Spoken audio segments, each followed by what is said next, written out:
everyone. Welcome, welcome, welcome. Let me know if you guys can hear me or if you can't. Just let me know. Welcome to another live with Hanifa Nayela. I am, of course, Hanifa Nayela, and I am happy to be here with you guys today. Okay, so first things first. Let me know how you guys doing today. How you guys feeling today on this Good Friday? It is the beginning of the weekend. That's what they say. I still think the weekend is literally one day because we spend Friday kind of winding down from the week, and then we spend Sunday preparing for the week. So technically, the weekend is one day, Saturday. That sucks, right? Well, for those of us who have, 9 to 5 jobs and so forth. So yes. Let me know how you guys are doing. I'm gonna come over to the chat in a second and acknowledge you guys. Give you guys your shout outs, let you know that you are seen and that I am happy you are here with me. Today I have a very interesting topic. Something is real that's really near and dear to my heart. I talk about this quite a bit with myself, with the people around me, just within my own, wisdom chambers within myself. I have these conversations between spirit and myself all the time. And so today I was just like, I think this is something that I would like to discuss. And because this is what my space is all about, bringing you topics that are burning within me or things that I want to talk about. And that's kind of like the agency, the freedom that I have to do so on my own platform, right?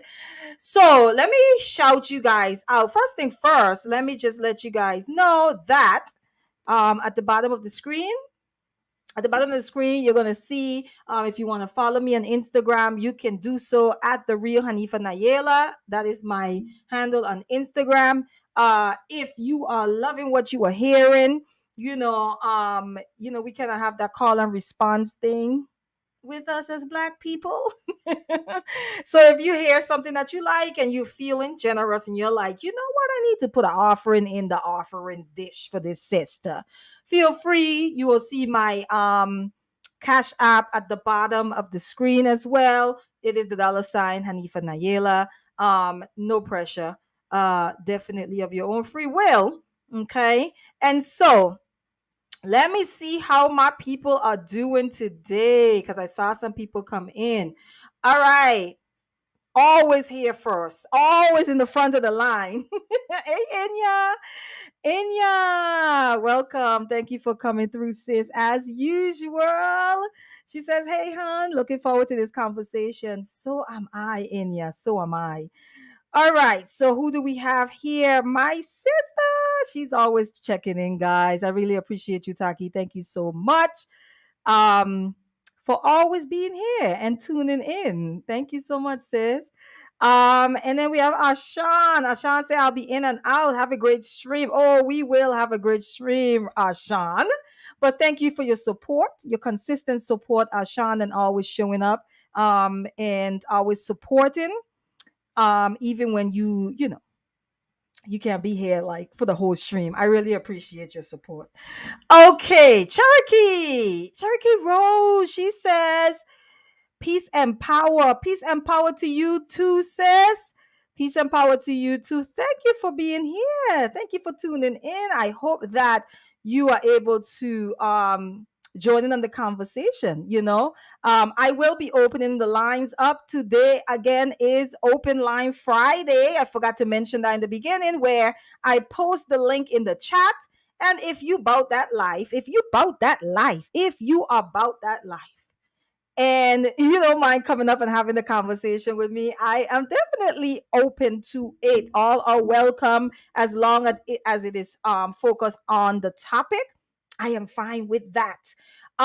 Okay, so saying that, oh, also, if you come up and you just, maybe you're not in a space where you can cam up. I know Inya did this last week. You might not be in a space where you can cam up, but what happens is when you come up, I'll see you behind the scenes. Just flash me, like not literally, but just flash me so I can see your face. and then I'll welcome you on the stream. You don't necessarily have to stay on camera the whole time. Okay. Again, it's no pressure, but if you want to have the conversation, join in. My new sister on the block. Hey sis, peace, and thanks for passing through and for your support. Okay, Enya, she said, "Hey, hey sis, her look right, right, yeah, yeah, I like my little head chain. Y'all know, listen, when you have your own space, right, and you have agency over yourself, you do whatever you want. Today, I felt like wearing chains on my head, okay, because I have a ton of these, and I usually wear them like on special occasions. But I was just like, what do I feel like doing today? What is it that I'm trying to communicate today? Like, yeah, decolonization, right? So thanks, Inya. I appreciate that. Hey, Daryl, thanks for passing through. He says, hello, Queen Hanifa. Peace to you, Daryl. Peace and blessings to you. Thanks for stopping in once in a while and saying hi. I really do appreciate it. Thank you so much, brother. Let's see. Who else? Okay, Cherokee says, always a pleasure. Okay, guys. So let me talk about why I chose to do this. And I'm going to try to fix because I was really trying to get comfortable today. Like, I was really trying to kick my legs up and stuff like that because usually when I'm in conversations like this, I like to be really, really comfortable. So, like, I'm trying to figure out if I can do these on my couch or something where I can like kick my leg up and really have the conversations because that's more my personality than really sitting in front of a microphone like this, in front of a camera. I swear I am doing my best, okay, to have the conversation. I am doing my best. Look, see, I have to grab a pillow right now for the back, for my back, so that I don't slouch. But let me tell you guys why I want to have this conversation, okay? Let me tell you guys why. So, one of the things y'all know, you kind of see a theme that's been going on, right? And so we know that there's this so-called gender war happening, right? So-called, I say so-called because in the streets, it's not necessarily showing up the same way it's showing up online. And so that's why I say so-called, right?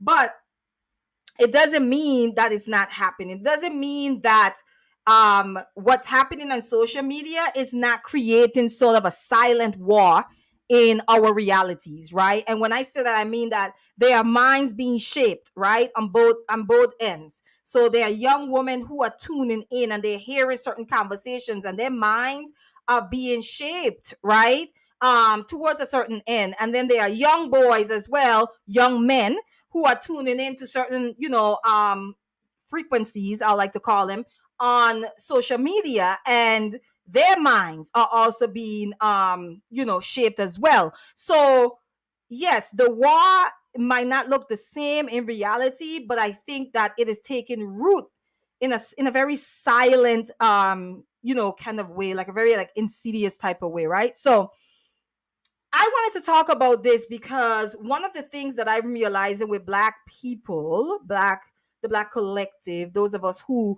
find ourselves in Black bodies in this anti-Black society, that's who I'm talking to. Um, when we're relating to each other, it's from a very colonialist type of way. We're gonna get into that because what I'm gonna do is I kind of created my own definition of what colonialism is, or colonialist thinking, or colonization is to me. I kind of just summarized it, right? Kind of like just a real shot, and I'm gonna keep that on the screen as we go through this conversation because you're gonna have to refer back to that, because I have a couple of little, sections that I'm going to cover. Because when we talk about relationship, we always jump to it, always evokes a picture of intimate relationships. But the reality is that we are having relationships with people on multiple different levels, right? So there's not just the intimate relationship, there's the relationship with your children, there's the relationship with your family, there is the relationship with your community. Then, of course, the most important relationship that you're going to ever have is the one with yourself. And I think a lot of the struggles that we are seeing in our relationships with each other, they stem from the struggles and the challenges that we're seeing is stemming from the challenge and the struggle that we are having in relating with ourselves. And so I'm going to get into that as well. So this is kind of why I wanted to talk about this, because I think that our issues are not just black and white. It's a very multi-layered, nuanced, type of thing that's going on with Black people, right? And so if it's nuance on the outside, dealing with people around us, we know how multi-layered it is on the inside, right? So it's not just one thing, right? We have to tackle this thing from so many different angles. And so that's why I wanted to have this conversation, right? All right, so let me make sure I'm seeing everyone. Oh, cosign, Denari. Thanks for passing through. Okay, so let's get into this. So I'm gonna give you guys what my definition is for to colonize, right? So to colonize something means to take control of it, right? Not allowing the entity being dominated access to full agency or individual expression of themselves, right? So when we hear about colonialism, we think about landmass, right? We think about geographical locations, we think about white people, we think about conquest, right? We think about enslavement, we think about thief, right? We think thievery, we think about robbery, okay? We think about injustice when we think about colonization, when we think about colonialism, right? That is what we think about. We think about a robbery or an injustice that has been done to a set of people by another set of people, okay? And so when we think about colonize, when we think about colonialism and what was done, a set of people coming in, right, and taking over and saying what belonged to the indigenous people is now theirs simply because they have more weapons, right? And therefore more power, right? And so because I exercise strength in a certain area, that means now that I have the right? The divine destiny to dominate you. That is what colonization is in a nutshell all about, okay? And domination, let's be clear, is not just the physical domination, right? We're talking about colonization of our spirits, colonizations of our minds, colonizations of our bodies, colonization of the way we educate, the way we think of ourselves, the way we relate to ourselves, the way that we relate to nature. All of that is affected by colonialism, which is domination and control, right? So the second part of it is not allowing the entity, not allowing that person, that being, right? The being that you're dominating, you're not allowing them full access or agency or individual expression of themselves. Okay? In other words, you're saying you have to look the way that I say is appropriate for you to look. You must you must show up in the way that I say you must show up. And guess what? If you don't, there's a price to pay. There are consequences, right? That comes with that, right? That comes with not conforming, that comes with not assimilating. That's what colonization is all about. And I want to make sure I cover this because I'm about to get into the relationships, and I want us to really see how that translates over into our relationships with ourselves, our relationships with the people around us, our relationships with our intimate partners, and last but not least, our relationship with our children, right? But it starts with the relationship with self. Okay, so the domination piece, and not allowing for individual expression is to say, you do as I say. Hold up 1 minute, guys. My light just fell on me. Somebody is mad already because I'm about to really go in on this one. Okay, so I'm thinking I'm clear on what I just said. Okay, so that definition is going to stay up because we're going to refer back to it multiple times. All right, so based on that definition, let's talk about decolonizing the relationship with ourselves. Let's start there because that is the foundation of every other relationship.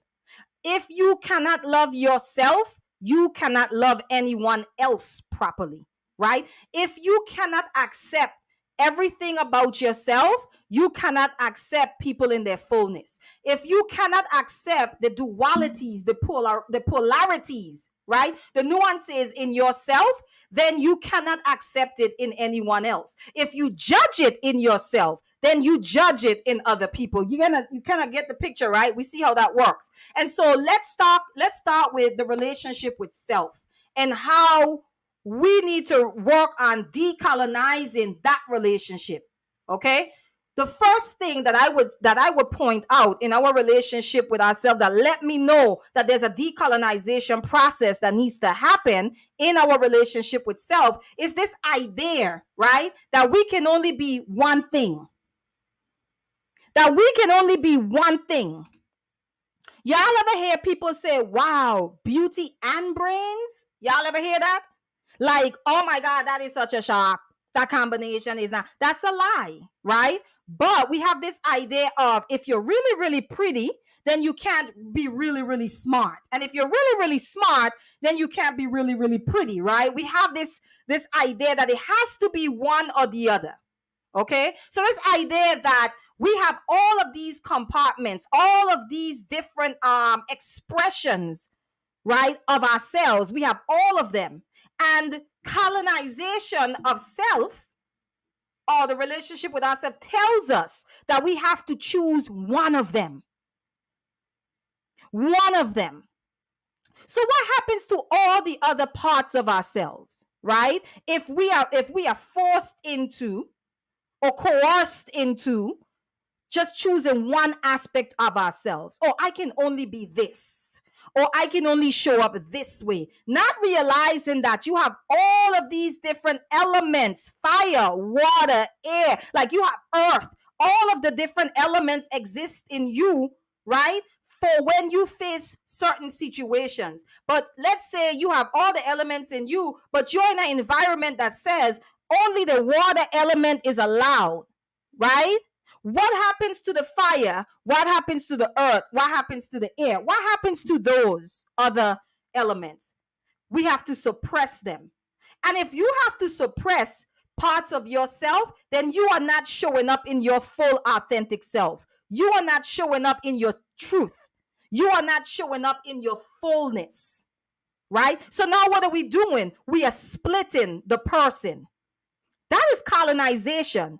You guys can go anywhere. We know the Queen Elizabeth of over there. We know she just passed, right? When you look at all of the countries that were dominated, right, ruled by that kingdom, you have an idea of how colonialism works. When you look at the continent of what we call Africa today, right, and you see all of these different what you call it, borders, right? And this one is divided, and we're gonna call it Congo, and then we're gonna call over here Togo, and then we're gonna call over here Burkina Faso, and we're gonna call over here Sierra Leone, we're gonna call you Ghana, you understand? You have a picture of how colonialism works. It is no different when you have a very colonized relationship with yourself, right? You start to split yourself up. And then you start to place those elements, you start to create a hierarchy within yourself, right? Well, this one is the better one. And so I'm going to show up like this all the time because, that's the better one. And that's kind of what's more accepted. And so, I kind of want to be, palatable. So I'm going to show up this way. And then all the while, the other parts of you is being suppressed. That is unhealthy. That splitting that we do of ourselves is unhealthy. And when we do that and we split ourselves and we push certain aspects and certain parts of ourselves in the corner, in the basement, up in the attic, when we do that out of sight, out of mind, then we cannot know the fullness of ourselves. That is colonization. And that's where I said we need to decolonize. So decolonizing that part of the relationship with ourselves looks like, whoa, I am this and that, not this or that. But I am this and that. I am fire and I am water. I am air and I am earth. So you remove the or aspect and you introduce the and aspect, right? So now what you're doing is that you're bringing the parts of yourselves that have been divided up because you have taken on a very colonial way of thinking, right? So now you bringing those aspects of yourself together to get the full picture of who you should show up to be. Because the parts of yourselves that you are trying to suppress and get rid of, I can guarantee you that they have a purpose. It might not be every day, daily in your life, but at some point, you're going to need to tap into your fire, because you might have to set some shit on fire, or you might have to bring light to some things, or you might have to bring warmth to a very cold situation. You hear me?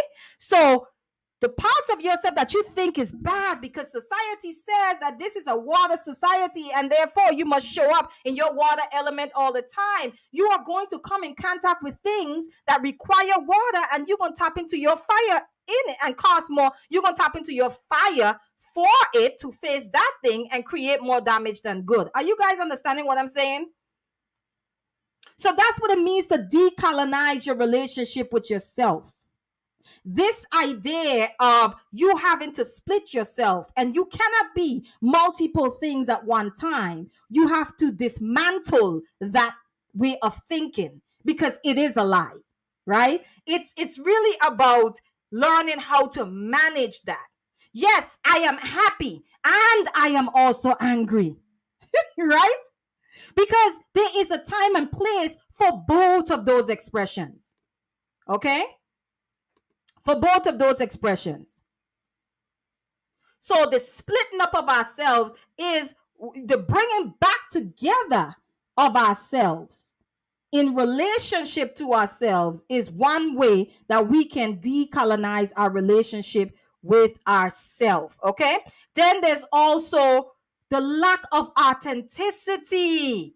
The lack of authenticity. One of the things that I am realizing is that a lot of us are inauthentic because we are rewarded for inauthenticity.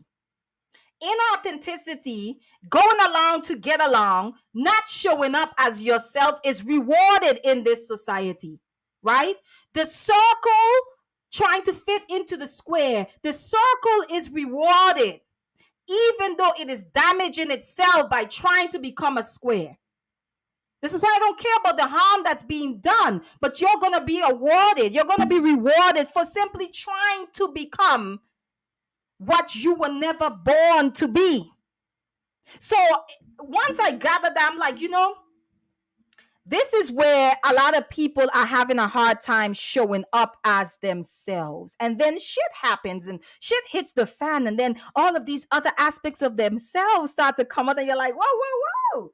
And then they say things like, I'm sorry, that's not me. That wasn't me. Yes, it is you. So now we need to have a conversation about not lying and saying that's not you, but have a conversation about time and place, right? About how you manage that part of yourself, whereby you are not showing up in situations that require your fire with water, or situations that require your water with fire. That's all. That's all. It is no judgment. A colonized way of thinking in relation to yourself is what brings on that judgment. And I'm saying to you, in decolonizing your relationship with yourself, right? Allowing every aspect of yourself to show up is a part of the decolonization process. And so before I move on, I am going to check in with you guys and see what you guys say. Let me know if you guys are understanding what I'm saying, because sometimes I'll be thinking I'm not like relaying my message the way I want to. So y'all let me know. Let me take a drink. Okay, so let's see. All right, Donari says yes with an exclamation mark. My ad is saying that has a lot to do with how we view the creator, the God we serve. We put ourselves in a box because we view the divine in that way. If the divine can't, then we sure can. Agreed. Ashe, I agree to that, my ad. That is very, very true. That is very true. Like you said, we have a colonized version of spirituality. Absolutely. Absolutely. Oh, and the last piece of the relationship with self in decolonizing that, this thing that we have, like we have no sense of who we are, right? Only who we are told we must be to be worthy or valuable, right? So it's like, I think most of us, we have an idea that we're like all of these different expressions. I think we understand that, but a lot of us, we are operating from a place of fear. So what we do is we choose to tap in only to the one that is more acceptable, right? In the society that we live in, maybe even in the families that we come from. So let me just not say the society, the families that we come from, the communities that we exist in. So there's a lot of suppression that comes with colonization, right? There's a lot of individual suppression that has to happen. So the decolonization process of relationship to yourself, is understanding that there is more to you than who you are expected to be or who you are told to be, right? Whether that's through media, whether that's through our educational system, right? Whether that is through our families informing, our communities, whatever that may be, understanding that you are so much more than that is a part of that decolonization process, or in relation to yourself, I mean, right?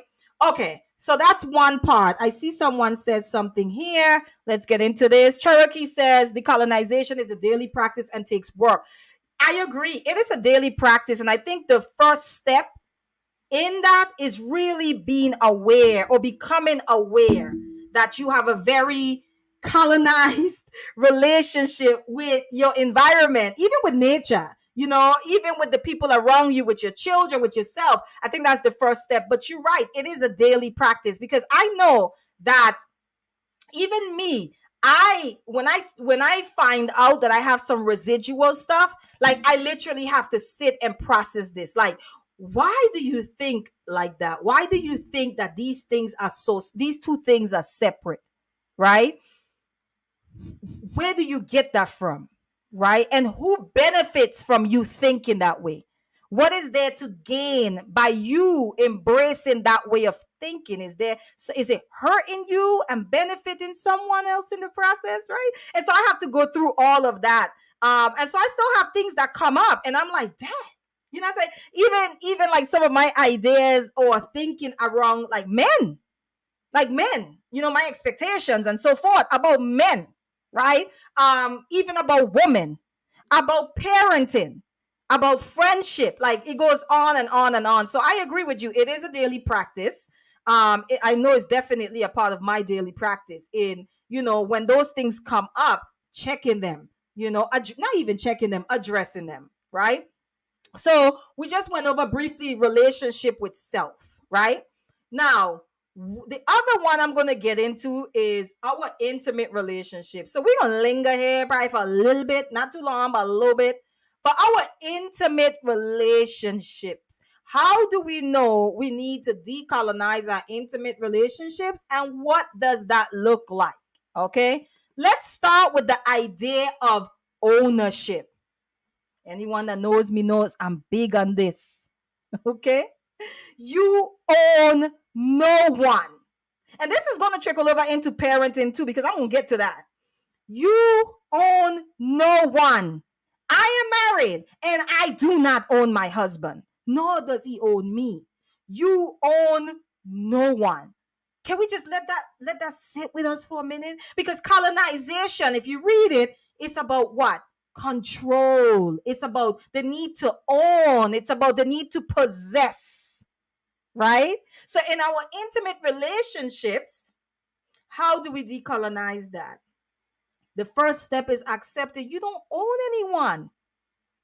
You don't own anyone. And this idea that we have of love, where we need to possess another human being, the way that we express love, this is how unhealthy this is. Where do we get this from? This warped sense of this is what love means. Love hurts. Love is about ownership. Love is about, it's about feeling pain. If you don't feel pain, then you don't really know love. Like, where do we get that from? Black man and black woman, where do we get that from? This idea that we have to possess each other, that we have to own each other. You're mine. Simply because I have given you access to me. Now you think you can possess me. Isn't that what colonialists did? When they were invited in as friends, right? When they were invited in as guests, what did they do with that invitation? What did they do with that hospitality? What did they do with that kind gesture that was given to them? They used it as an opportunity to do what? Own, dominate, and control. And that's what I mean by decolonizing our intimate relationships, because that is a very colonialist way of thinking. Whoa, this person loves me and they're giving me access to them. They're giving me access to them, to their mind, to their spirit, to their bodies. And now I'm going to use that access and abuse it by trying to possess and control them. I do not believe in possession masking as love.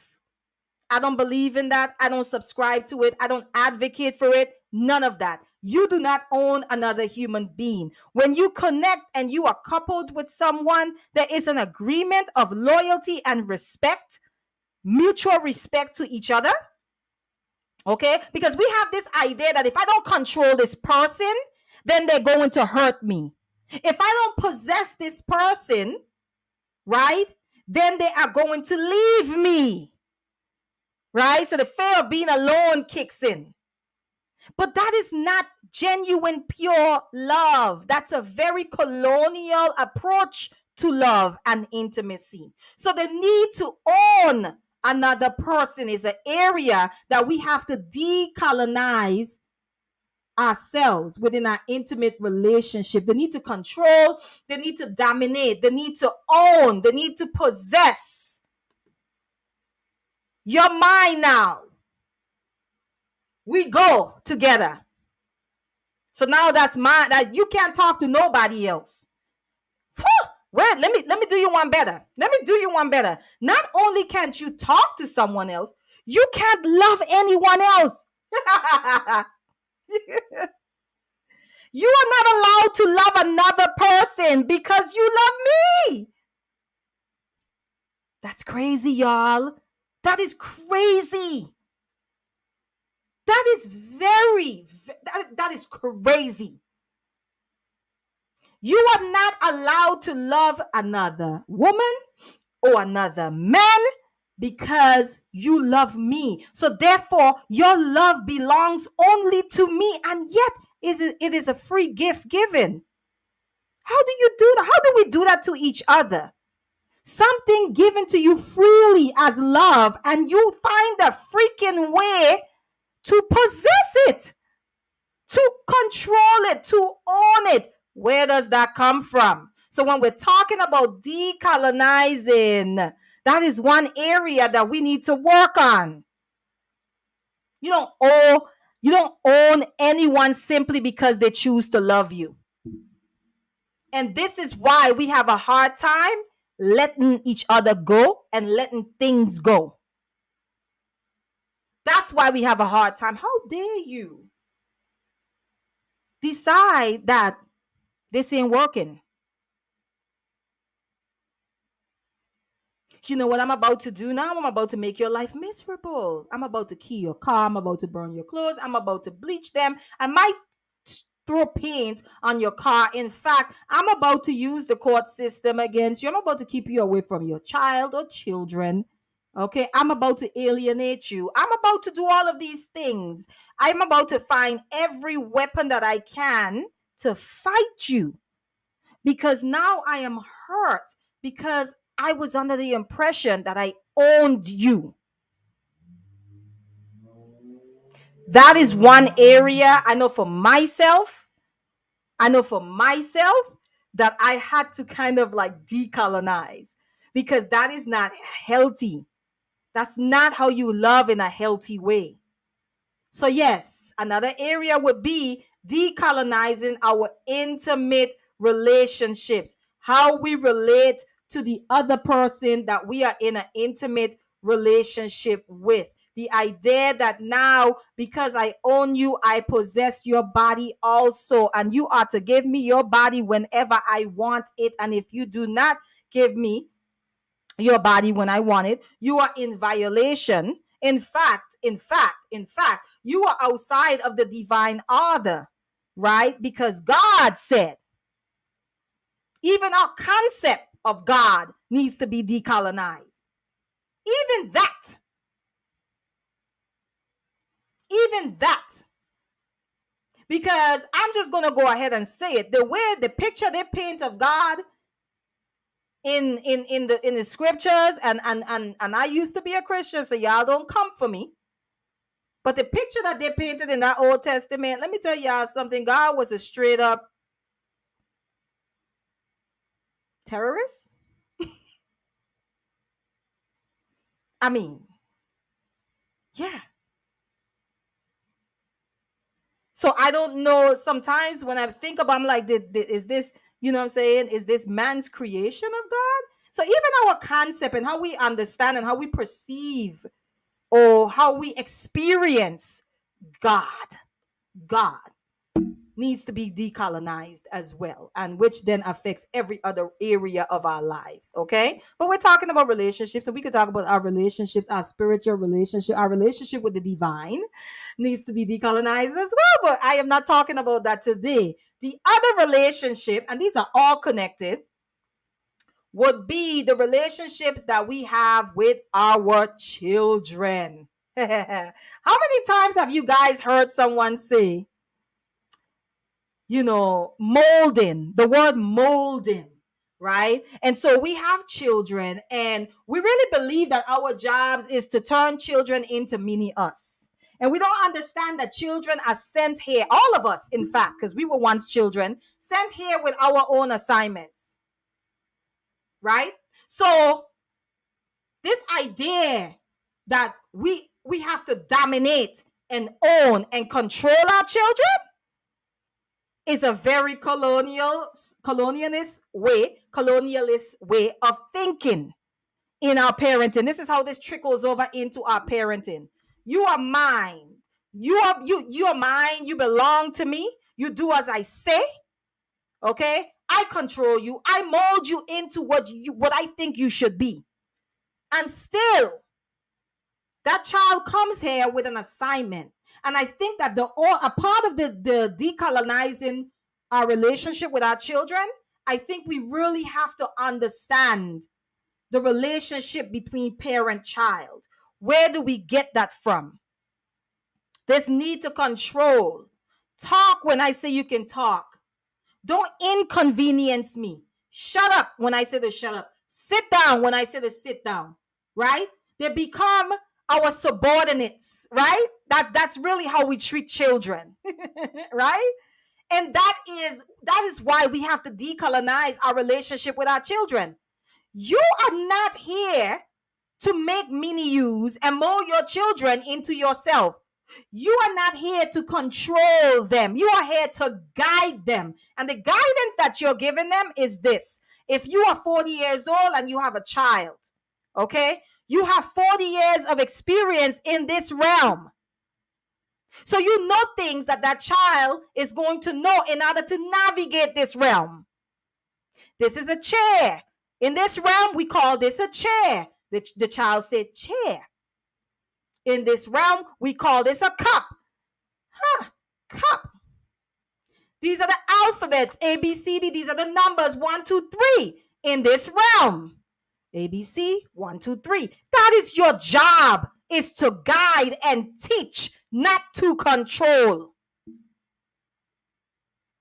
Where does that go back to? Colonize. Means to take control of. And it also means what? Not allowing the entity being dominated access to full agency or individual expression of themselves. Most of us, we muzzle our children. They have no full expression. They have no full access to their emotions. Some of our children cannot even be sad. We want to beat the sadness out of them. Some of them can't even be human, which means that they're going to make mistakes. We want to beat the humanity out of them. Right? Some of them cannot even say no. Oh gosh, and I've dealt with this. I have, because I've chosen to parent differently for some years now. And let me tell you guys, I still got some residual stuff I'm working on, okay? Even me, the idea of a child saying no, I mean, it irritates us. Because how dare they? Why is it so offensive for your 2-year-old to say no? Because now, you got to remember, in those first 2 years, a child, some people say they're in their God state. 0 to 2, they're in their God state. Okay? Once they start coming out of age 2, going into age 3, and so forth, now they're realizing that they have this thing called agency. And so they're testing it out. Right? They're testing it out. Oh, okay, so if I don't want to do something, then that's the word I use. The word is no. What we call disrespect, most children at that young age don't even know what the hell that is. And here we are taking it as you being disrespectful.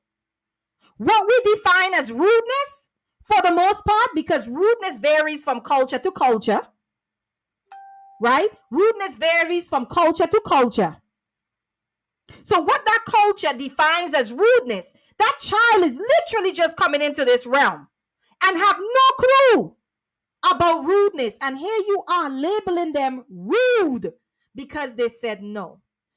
That process of decolonization in your relationship with your children, that's a part of it. Allowing children, right? Agency. Your job is to guide and to teach because you have the experience in this realm that they do not have. You have the roadmap to teach them how to navigate this realm. This is a vehicle. This is a car. This is what a car does. This is music. We call this music. This is a radio. This is a computer. This is a notebook. This is a pencil. You are teaching. You are guiding them. You are equipping them with the tools that they are going to need to navigate this world. Which part of that do you get control? Who told you that children are here to be controlled and dominated by you? Who told you that? Where do you get that from? Your mama? Your dad? Where did they get that from? Their mama, their dad. Where did they get that from? Because when we trace it back, we're going to find, right, the same person, same entity there. So that's an area that we can work on. And when you talk about decolonizing our relationships with our children, thinking that your child must be this one thing, not allowing them to show up as many different things. All right. I'm going to move on because I get real passionate about parenting. What else about parenting? Okay. So here's the other thing too. We have this idea of, controlling. It's controlling versus protecting. Right? And in other words, in fact, some of us conflate the two. We literally think that by controlling our children, right, we are protecting them. I'm telling you, we have this warped idea of what love is, and we transfer it and we project it onto our children and in our relationships. You see how that's still connected back to our intimate relationships? Y'all see how that works?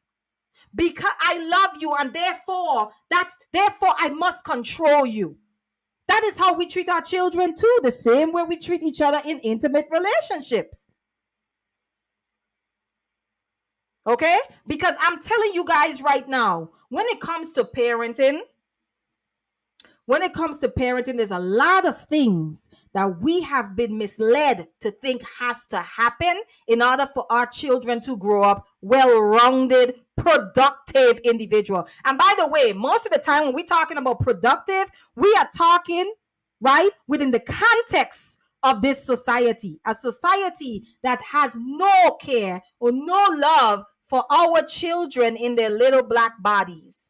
But we are adamant that what we're doing is to make them productive in this society. So the society is shit. And the society needs to change. Shouldn't we be raising children towards that, towards dismantling some stuff?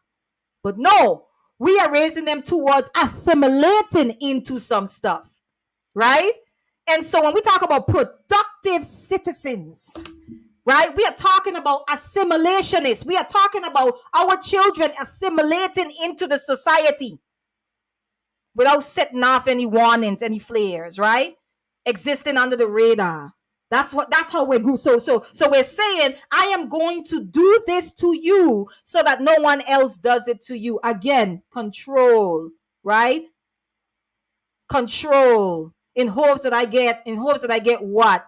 The outcome that society says that I should produce in my child. Right? Your child, that being came here with an assignment. Right? You are to be tuned in, paying attention, cultivating gifts. Your child like to do what? Build, right? Maybe you have an architect or something on your hand, an engineer, on your hand. Okay? Your child might be tapped in to the spirit realm more so than the other siblings or the other children. You might have somebody that go between worlds, right? Almost like a mediator between the two worlds. But we have this script and we've been given this template for our children on top of our warped sense of, or our misinformed definition of love on top of that. So we have the control, and then we have the love with the need to possess. Right? We have those two factors at work in our parenting. And then we end up doing what? Producing children that's what? All they know to do is assimilate. All they know how to do is go along to get along. All they know how to do is suppress parts of themselves. They learn that from us. That's a part of the decolonization process in our relationship, in our parenting. The decolonization process of force, of violence, of might towards little bodies. Towards little bodies. Why are you beating a 1-year-old? They are in their God state. Why are you beating a 1-year-old? Why? No, why? Seriously, why? Because they can't hit your ass back. Because they can't fight you back. Because you overpower them. Because you're stronger than them. Because you're bigger than them. And that is what colonialism does. I have more power and therefore I'm going to dominate you and I'm going to treat you how I want. And that is how we deal with our children. Since we're talking about decolonizing our relationships, your relationships with your children, you've created a power dynamic, one of possession, one of control, one of domination, one as do as I say or there will be consequences or price to pay. Where do we get that from? A 1-year-old? A 1-year-old? A 2-year-old? That barely understands the world that they're in. They only been here 2 years for goodness sake. Some of us, it takes us 4 years to study something in college, and somehow we think that our 2-year-olds who've only been in this realm 2 years have figured it out in 2 years. Just starting to walk, still haven't learned to use the toilet on their own, haven't even learned how to formulate their sentences, and somehow they know how to push your nerves. Somehow they know what it means to be disrespectful and rude. Where do we get that from? Where do we get that from? So talking about decolonizing our relationships, that's another part of it too. Stop beating your damn children. Yes, I'm going to say it. Stop beating them babies.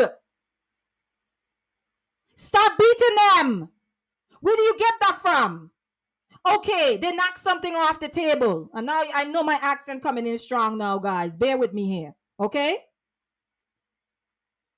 They knock something off the table. It was an accident. Do you go around slapping your friends in the head when they have an accident, when they spill something in your car? Do you yoke them up by their shirts? Do you wring their arms? Do you do this to adults? Then why do you think it's okay to do that to the weakest and the smallest and the most vulnerable among us? Where do we get that from? Control, domination. That is what it means to colonize. So when I say decolonize our relationship, a lot of the decolonization that has to happen in our relationships, it revolves around the relinquishment or the need to relinquish control. A lot of us have control issues, and control is often rooted in fear. And so you're so afraid of the outcome that you are doing whatever you can to control it. This is the outcome I want. So let me do this. Let me instill fear. Let me project. So we talk about when people do studies of what we call corporal punishment and us punishing our children in a physical way, right? The further back you go, right? This thing that we do with children now, where they're being hit for small things and they're being demeaned at a very young age, they're being spoken to at 1 and 2 years old, and their brains are still forming, it's not fully developed. The things that we do with children at that young age, and then it takes them all of their adult life to undo that shit. Stop beating them babies. Because here's the thing, no one beats without being angry. And anyone that comes to me with that bull crap about, well, I don't beat them. You have to be hitting. Violence requires a certain energy behind it. You have to become angry to hit your child. You do. You do. And for some people, they repeat that pattern. I'm going to stay on this for a while, guys, because I'm passionate about this. Some people, they just repeat what was done to them. So while they were being beaten, right, their mamas and their dads and stuff was calling them all sorts of bitches and everything else, right? And so now when they beat their children, right, calling them dumb and retarded and how stupid you can be. And then now these are the adults that we have to face today. And you have the adult Black woman who was a child once, who is all messed up in the head because of that. And then you have the adult Black man who was a child once, who is messed up in his head because of all of that. And now we are trying to come together and we wonder why it's such chaos. We wonder why it's such chaos. We wonder why we hate each other. We wonder why we can't get along. Because some of us are still trying to unpack the damage that was done when we were children.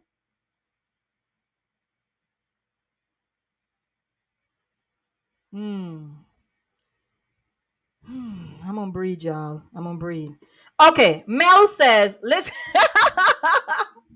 She says, listen to that VI accent coming through. That's how you know you're passionate about it. Absolutely, yes.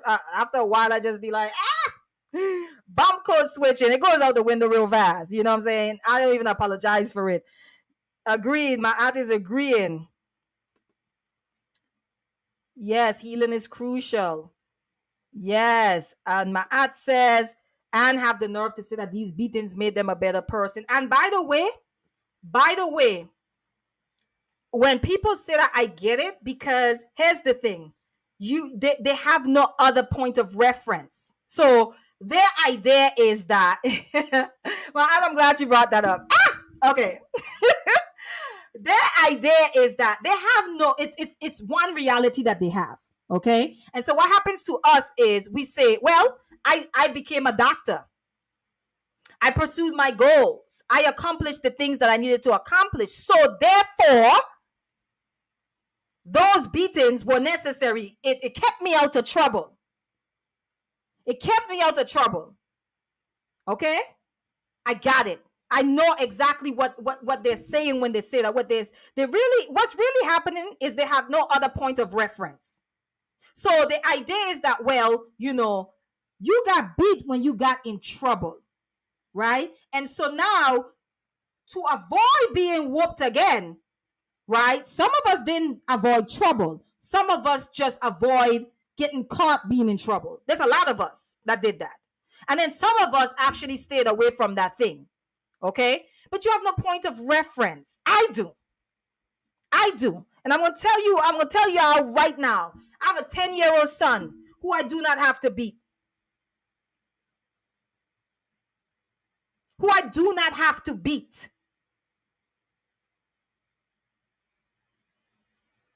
Is he at a stage now where he be trying to lie? So, like, if I ask him, were you playing the game? No, because he don't want to be in trouble. And I don't beat him. But just the idea of, okay, you get that privilege taken away, it frightens him. So he goes into, no, I didn't. And then I find out he didn't lie. Then I have to go through the whole spiel about how that damages the relationship between him and I have to go back to the boy who cried wolf. Okay? I have to give him all of these lessons over again. But I use him to say, this idea that whoopings keep children out of trouble is bullcrap. Okay? You don't have to beat a child to teach them right and wrong. And I know that for a fact because I have a 10-year-old. It doesn't mean that he don't do stuff that 10-year-olds do. Okay? But I know for a fact my son will never say, I'm glad my mother beat me. Otherwise, I would not have become who I become today. No, I prefer my child to say, I'm glad that my mother gently loved me. Because without that, I would not be who I am today. We need more testimonies like that. Just like I say with people who constantly, there's something to us where you always have people where it's like, yeah, the haters, the haters are my motivation. Too many of us need hate to motivate us. That's problematic. Why do you need hate to motivate you so much? Why are we not motivated by love? Why? Because a lot of us come from violent environments and we have normalized it. We have normalized it.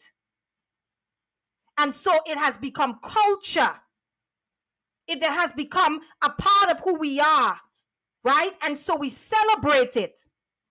And we are offended when we don't see it being perpetrated or perpetuated. So when you have black parents who look at other black parents who choose not to hit their children, and they say things like, he need a good spanking. Why? Because you got a good spanking? Because the last time I checked, you still ain't walking the straight and narrow. You still ain't got life figured out. You still ain't the most well-behaved person. You still doing grimy shit behind the people's back. Right? You still ended up doing time for some crime. You still a criminal.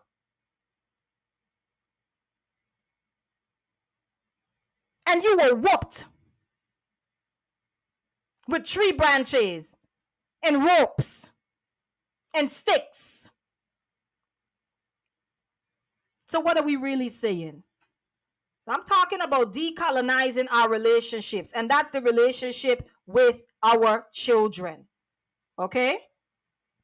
All right. So the next relationship that I'm going to go into, because I'm going to move this along, is our relationships, decolonizing our friendships. Ooh,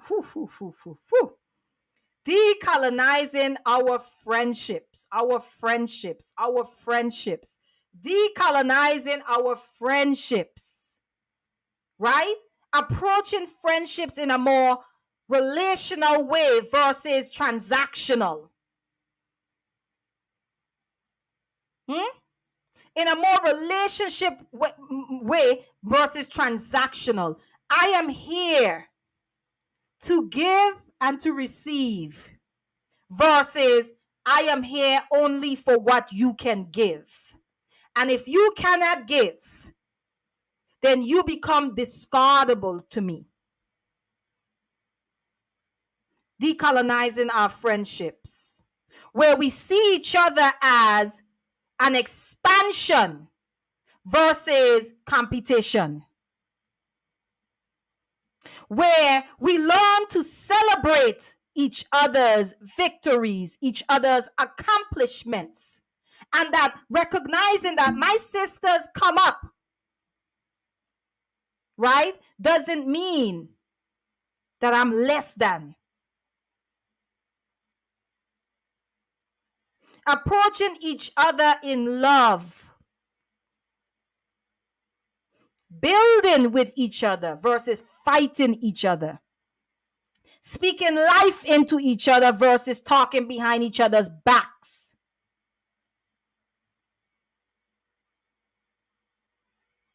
Always come in and see where I can add to my sister or my brother's life versus what I can take from it. Decolonizing our friendships, how we do friendships.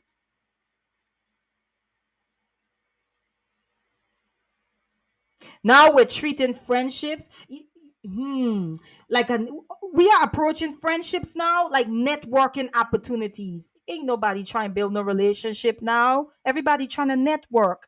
Everybody's trying to find another step up. What are you doing with your life? Oh, you a janitor? Oh yeah, no. We can't hang out. We can't be friends. And the only thing their janitorial job tells you about them is that they don't make that much money. That's it. That's it. It doesn't tell you anything about their character. It tells you nothing about their character. It tells you nothing about the wisdom they could possibly add to your life. They might be the missing piece that you've been looking for. Something that they say, something that they possess, a gift that they have. Because let's be clear, most of us, our careers, right? And what we do for a living has nothing to do with our gifts. And that's why a lot of us are sad in them and miserable and depressed. Because sometimes what we call depression is really suppression. And we're sad about the fact that we have to suppress.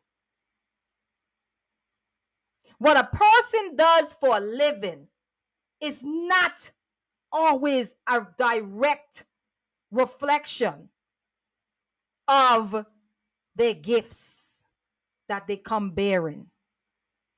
So when we talk about decolonizing our friendships, it means that we are not measuring each other based on productivity. Your worth has nothing to do with what I can get from you. That's decolonizing our friendships. Decolonizing our friendships also is learning to walk through shit and stop throwing each other away so easily. You don't conform. You don't fit. You don't allow me to control. You don't allow me to dominate. You are not coming or fitting into my program, and therefore I must discard of you.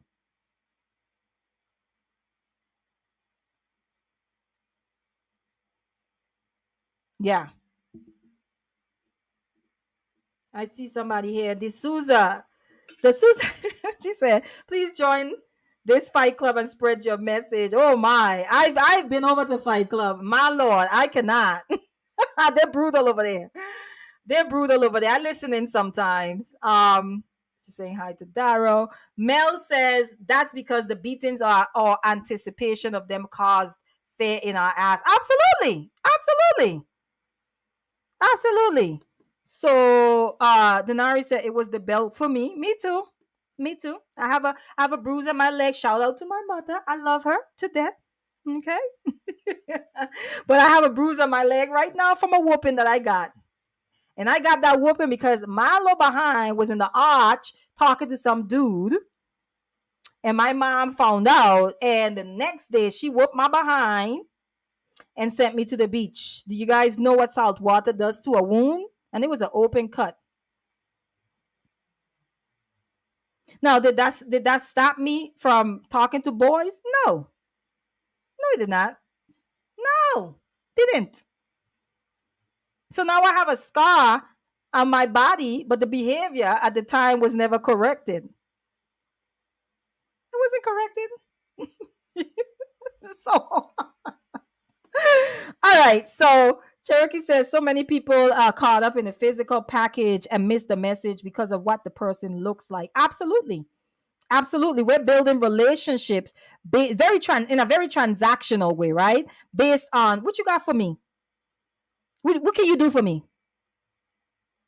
Okay. So decolonizing our friendship is going beyond that, going beyond just what you can take from the person.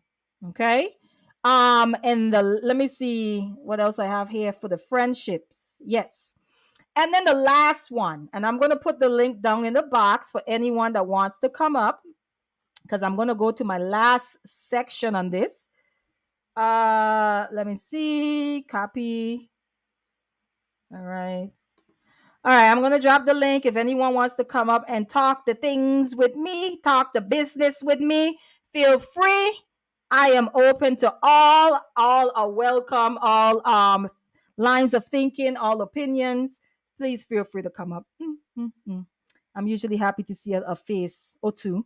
All right, so the last piece is our relationship just with other human beings in general, strangers, and I think it's still connected back to the friendship piece because it decolonizing it is rethinking how we measure each other's value. How are we measuring each other's value? Are we measuring it based on a system that says what? That says what? Oh, I see somebody. Hi. What's up? How are you? Can you hear me? Okay, I can hear you now. How are you doing? I'm good. How are you? I'm good. It's good to see you. You working, I huh? know. Yes, see, I changed my government name in the chat though. I shortened it to Mel, but I had to weigh in on this because we grew up together, so Yes. girl, and I just had this conversation with my dad the other day, and even in his 60s, he's just sticking to the yes, my mom beat me, but that's why I mean, he had to run away and hide, okay, from his mom's beatings What? as a child. That's how bad they were. And he just refuses to see the damage it has done to him.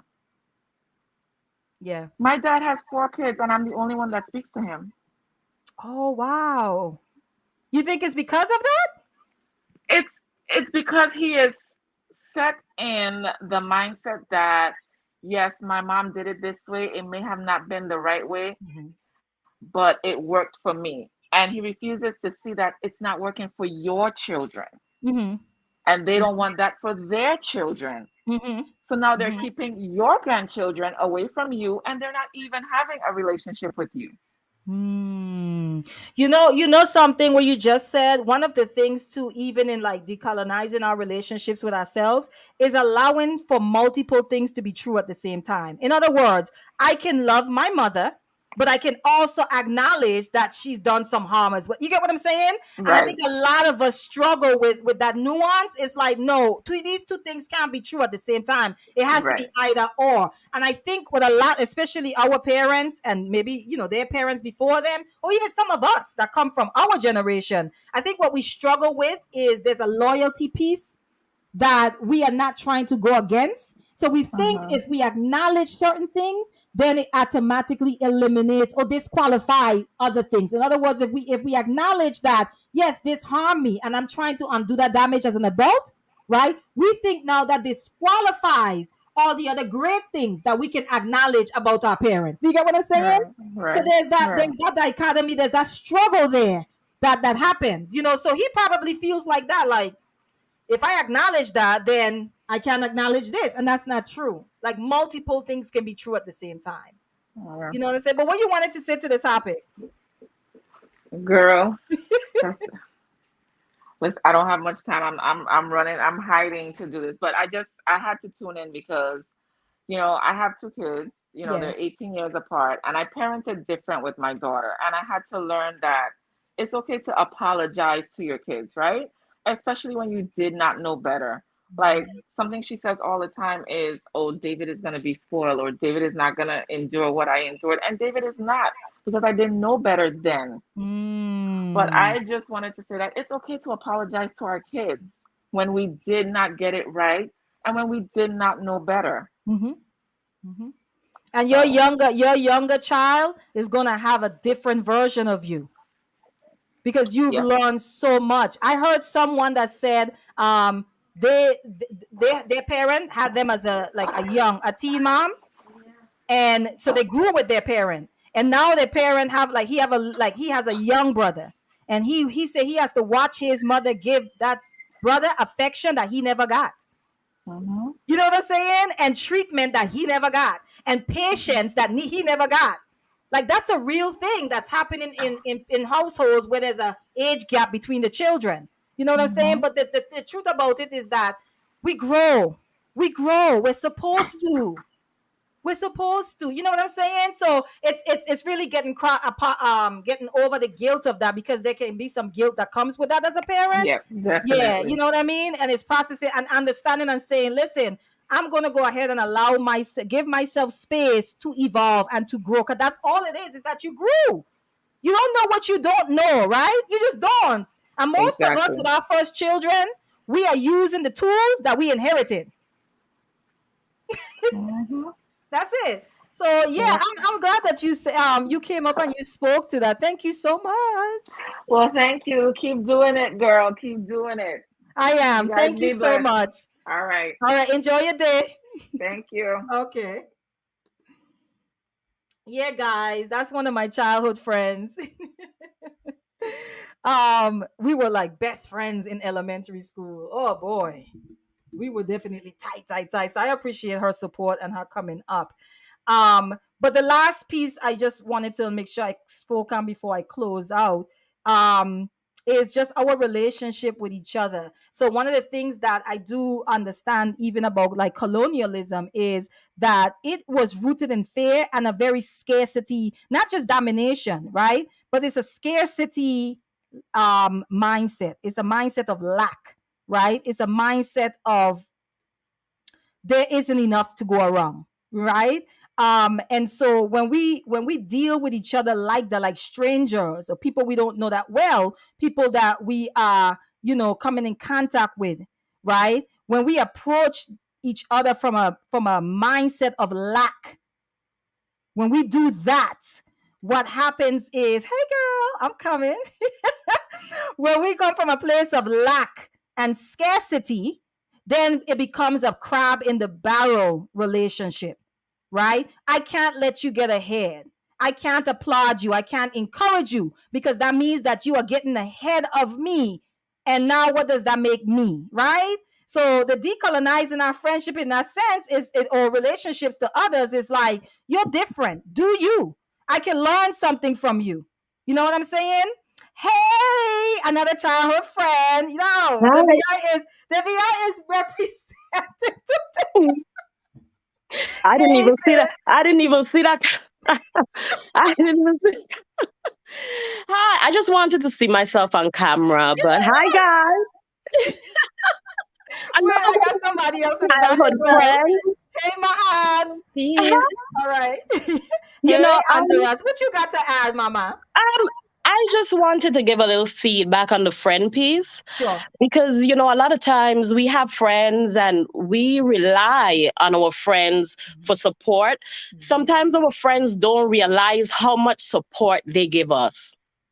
And for the people watching, Hanifa is one of my childhood friends that I call her for everything. Like, listen, and I had to learn over the years, like now Hanifa is married. So it's like, okay, she's married now. You can't be calling her at, you know, all times of the night, you Mhm. know, but just to show my appreciation, to show, you know, I appreciate you, Hanifa. So I only call to say that I appreciate you so much as a friend. All right. Yeah, That's but it. wait, That's before my you piece. go, no, That's before you my go, I piece. have to say this to you. I just had a conversation with someone about you and I. We had a conversation that maybe it wasn't you probably didn't feel the difficulty of it, but it was difficult for me to have it with you, right? And it Mm-hmm. was a recent conversation we had, and I had to say, hey, you showing up like this, and it was a very difficult conversation because I could feel the pushback, right? And I was like, okay, listen, this parenting thing don't come with a blueprint, with a book. But that was a hard conversation for me to have with you, right? But here's what I learned in my friendships. If you have friendships that are not built on, transaction, only where you could take. If you have friendships that and we've been friends since we were children. So if you Yes. have friendship where you can bank on the love, then it's not difficult to have it's not hard to have those real difficult conversations, because even if it means that person might go silent on you for like a couple of days, that's not the end of the relationship, right? Oh, And then on yes. the person and the person who is receiving it, right, they know that, okay, this is Hanifa, she doesn't mean me no harm, so let me try to hear exactly what she's trying to say Mm-hmm, right now. And so mm-hmm. having that conversation, it was one of the most difficult conversations because we were dealing with something sensitive, right? And I was just like, and but I and have. and you know, and I just didn't touch on that topic because, you know, we're still dealing with that. No, I got that right. That's why I'm Yeah. talking around it. Yeah. Yes. Yes. So yes, it was a difficult conversation, but I also know where you're coming from. You know what I mean? And I know where I'm coming from. Yeah. So in that sense, it wasn't difficult at all. For me, it was like I was sweating. I'm just letting you know. That's what I'm saying. You don't know it on my end because we've kind of been back and forth. Because let me tell you, you're and and, Aries. and, and that's usually that's I guess that's the aura that I give off a lot when people try to come to me um with their opinion about anything pertaining to me. Yeah. And I don't know, maybe that's just the aura I give off, you You're know. you're Aries. You're full of fire. You're my fellow Aries. I am an Aries too. But I'm just saying, since you were saying that you appreciate me, I appreciate you because now Thank I'm you. pouring back into you for Hmm. allowing our friendship to dictate how that conversation went. Right? Hmm. Because even though I felt it was difficult, I think that there were some things that I had to say that was necessary to say. You get what I'm Hmm. saying? And Hmm. and and and bank on the fact that you know me well enough to know that it's all in love. You know what Hmm. I'm saying? And so, Yes, and it didn't yes. it didn't do any damage to our relationship. We still good. We No. still intact. Um, but I just wanted to pour back into you. I appreciate the love. I Yes, thank you so much because yes, that's not you. You don't operate in this softness all the time, sis. You know what I'm saying? You'd be like, listen, yes. you a straight warrior, so I get it. You know what I'm saying? Yeah, But I yeah, appreciate you, and I just wanted to pour back into your cup by saying that. yes. Okay, Thank bye. you, love Thank you. you. Okay, Love you bye bye. too. Bye bye. You Oh, hey, how is she talking when I'm saying bye bye? Hi, wait, let me bring her back. What were you No, saying? no, I was saying you got to take me off because, you know, I'm not tech savvy as yet. Okay, when I remove you, you have to hit the X so you can come out of Okay, the studio. okay, Okay, okay. I see it. Okay, I see okay. it. Bye, guys. Bye bye. Hey, my aunt. Peace. How are you? Peace and blessings, sis. I love the hair. Thank you. Your hair touching your eyebrow now, so you took off your wrap. Is that what happened? You have a little shake now? Yeah, you have a little shake? See, I'm not about to play with you. How you doing? I'm doing well. Thank you for Good. asking. What, what you want to add to the conversation, Mama? You said a lot. I think I could say something about everything you said. But I think that what I was really I'm trying to think of what I was even thinking when I hit the button. But I was thinking about the first thing I was thinking about was the piece when it came to like with friendships Mhm. and how we look at each other, as competition. And so I think that's something, with the whole concept of Black women thinking, and I think Black men do this too, but I think Black women we do it. Mhm. The whole idea of it's only one of us can make it. Yes.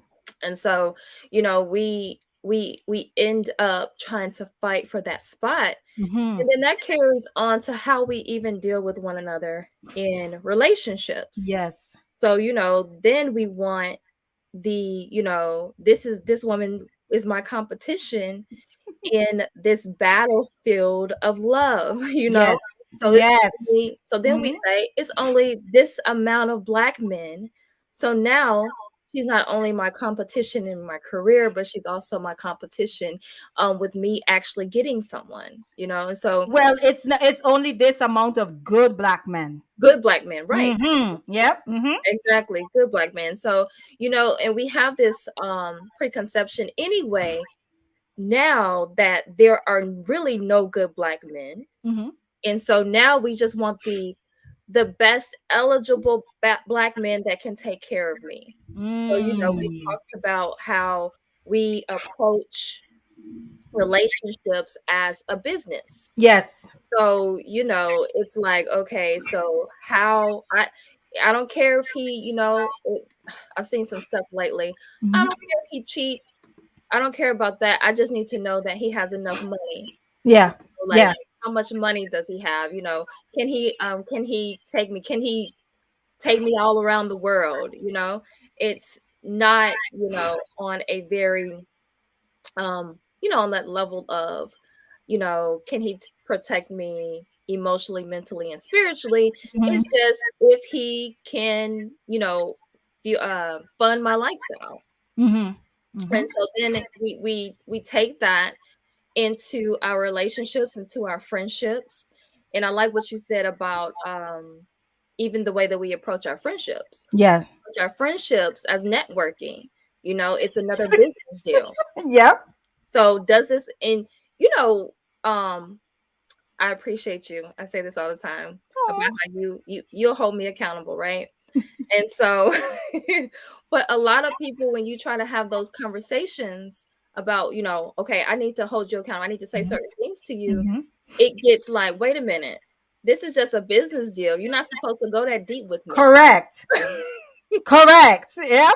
And so you can't really, you know, I have a I have an issue with how we discuss the whole accountability thing on either side, right? Yes. Mhm. But at the same time, I think there is some things where we can talk about how women are unable to hold other women accountable because we don't have that depth in our relationships.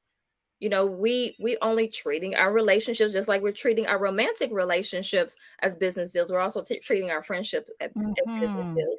So then you're like, I can't really hold you accountable, because when I hold you accountable, that is over.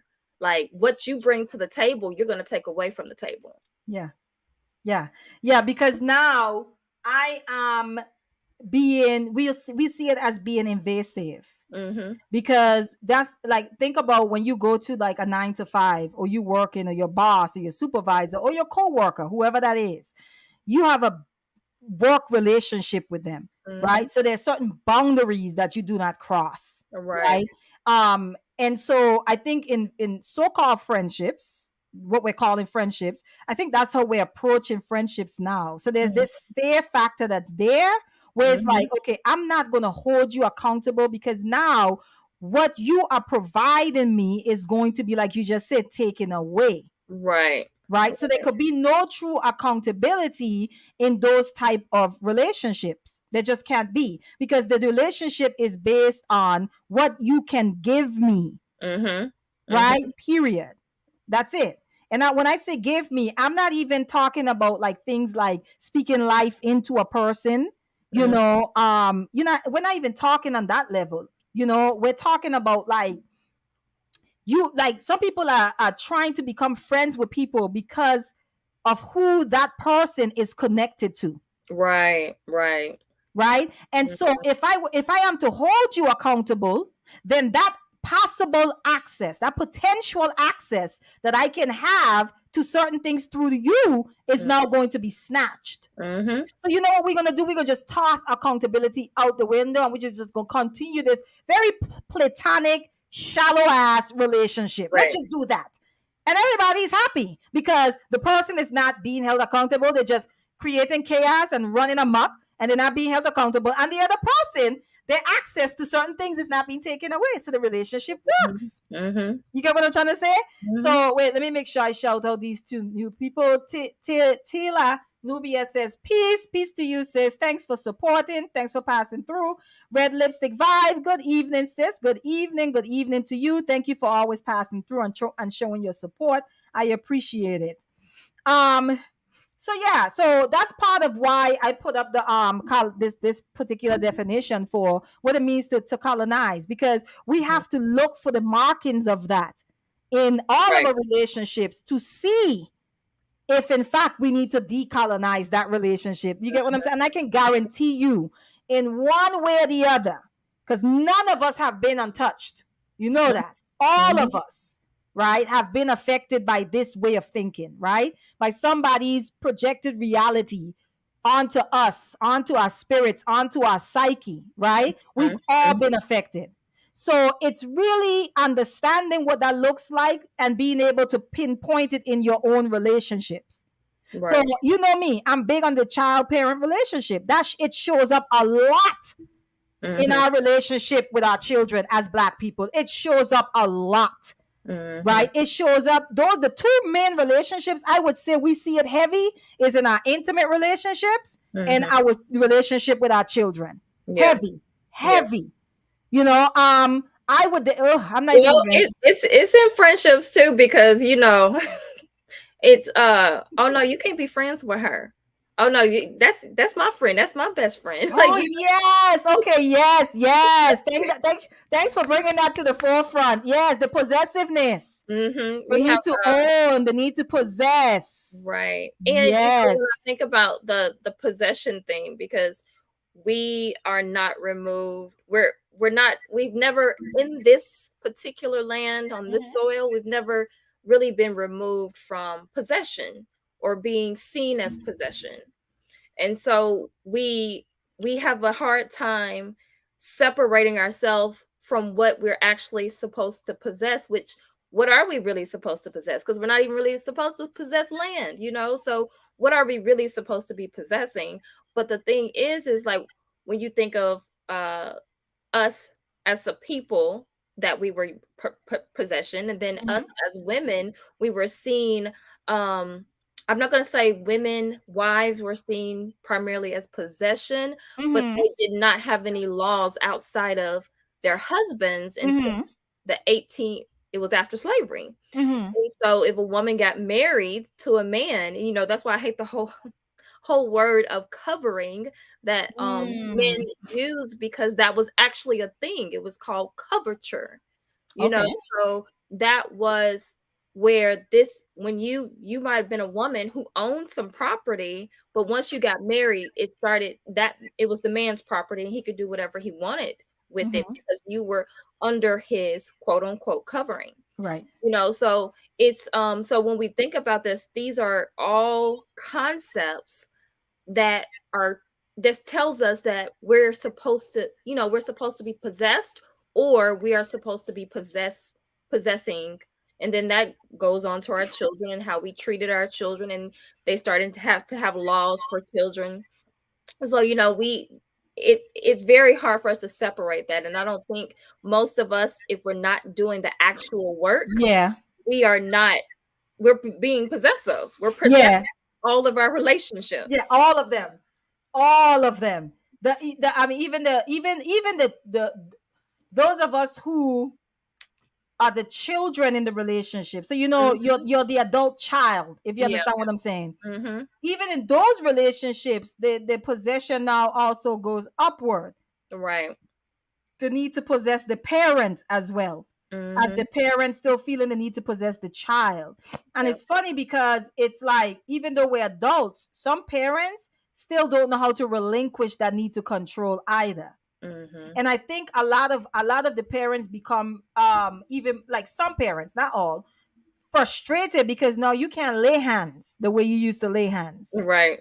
right? Yeah. Right, yeah. And so that person, that child that was once a little child, that Mm-hmm. adult child of yours now can actually walk away. They Mm-hmm. can decide to not engage you. They can decide to not answer their phone. They can, you understand what I'm saying? Yeah. It You looks can't take it to different. take away. Like you can't take away their entertainment. Exactly, exactly. So what do you think about excuse me. What do you think about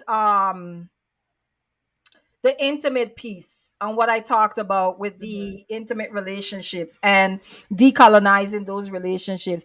Have you had any experiences with that? Because I know, like, for me, even though I'm there, and I know you're married, you've been married a long time, and even as a wife, I still have my times where I get into this possession type of thing, and I Mhm. really have to kind of check it in myself, because I think, even our concept of, oh gosh, our concept of what marriage is, Yeah.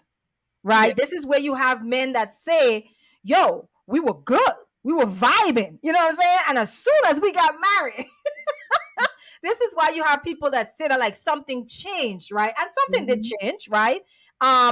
It's because the idea of marriage, the mention of it, the participation of it, evokes a certain mindset, a certain way of thinking, a certain way of behaving, Yep. right? And it's really to dissect that and analyze it, and what is that behavior rooted in? Because if it's rooted in the need to possess, if you have interpreted marriage as, and perhaps, Ma'at, Mhm. perhaps there is something in there as far as the purpose of marriage and the I don't know how can I say it, how much the institution of marriage has changed. Because when we look at how that plays out, the woman taking on the man's last name, Yeah. there's a level of, there's some little inclination of possession Yeah, up in there somewhere. and that's linked to how we took the names of our Correct. prisoner or Enslavers, yes. um, Enslavers. enslavers, right? Enslavers. Like we took their names, and so a lot of times, there are men who were like, if a woman wants to keep her name, right, for career reasons, it's like, no, like you can't be Mine. walking around. You're mine. Like you can't be walking around without my name You attached know to what? it. You made a good point, because there are some men that I've seen gotten really worked up about that. Hmm. And Yeah. it's like, at the end of the day, for me, it's like, okay, what does her not taking your last name, what does that do to you guys' relationship? Like, does Hmm. it damage it? What does that mean? Because you guys are still connecting, you guys are still coupling, you guys are still doing family, and you guys are still married. Right. So what is it that you're holding on to? So I was saying that to say, there's still even some residual stuff in our concept of marriage that's Mhm. rooted in colonization, Yeah. right? And Mhm. so when we talk about decolonizing our relationship, someone has said in the comment, it is a work, it's a daily work. Yeah. Because when it comes up, it's like, whoa, why am I feeling like this? Why am I feeling like that? Like, for a lot of us, um, huh, a lot of us who we subscribe to the idea of monogamy, right? Mhm. That's most people I know who are married, that is what they signed up for, a monogamous relationship. Mhm. And so the idea, though, this is where this come in. I could understand polygamy, right? Mhm. I can also understand monogamy. Right. Now, if I find out that my husband is like loving somebody else, there's still a process that's gonna happen within me.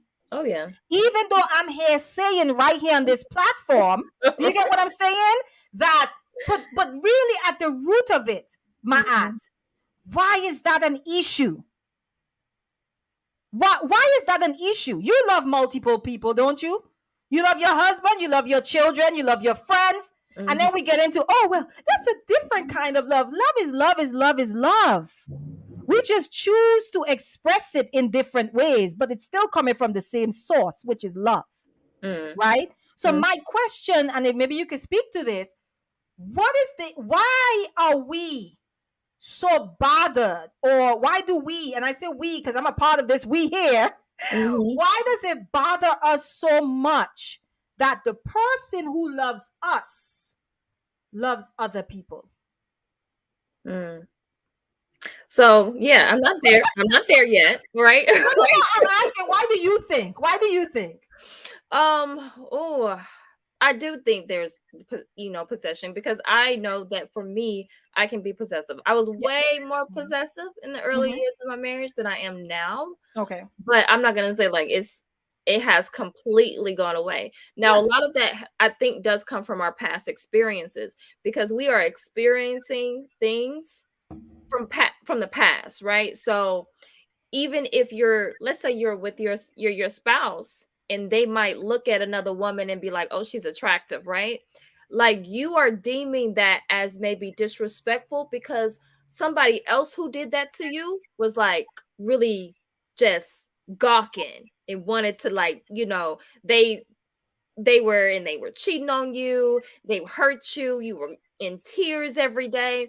And so you are linking that to that past experience, even though he's just like, oh, she's attractive. He might not even be like looking at her like that, Yeah. not Yeah. sexualizing her. He Right. just might say that she's a beautiful woman. Right. And Right. so we link a lot of how we feel in the moment with our past experiences. And so then it stirs up the pain that we were in, even if we're not consciously thinking of the pain. Yeah. It's more of a subconscious, it's in our body kind of thing. So Mm-hmm. then when we think of our spouse loving someone else, and sometimes it doesn't even have to be a romantic relationship. Some people don't even Mm-hmm. want their spouse to love someone that maybe just be a family member more than they love them. Mm-hmm. And so what it becomes is, it's like, okay, well, now this person can, can take my place. And it's a very it's a possessive thing, but it's also a thing from where you are, like, you're lacking. It's something also that you're lacking within yourself, Mm. because we can say that we love our children Mm-hmm.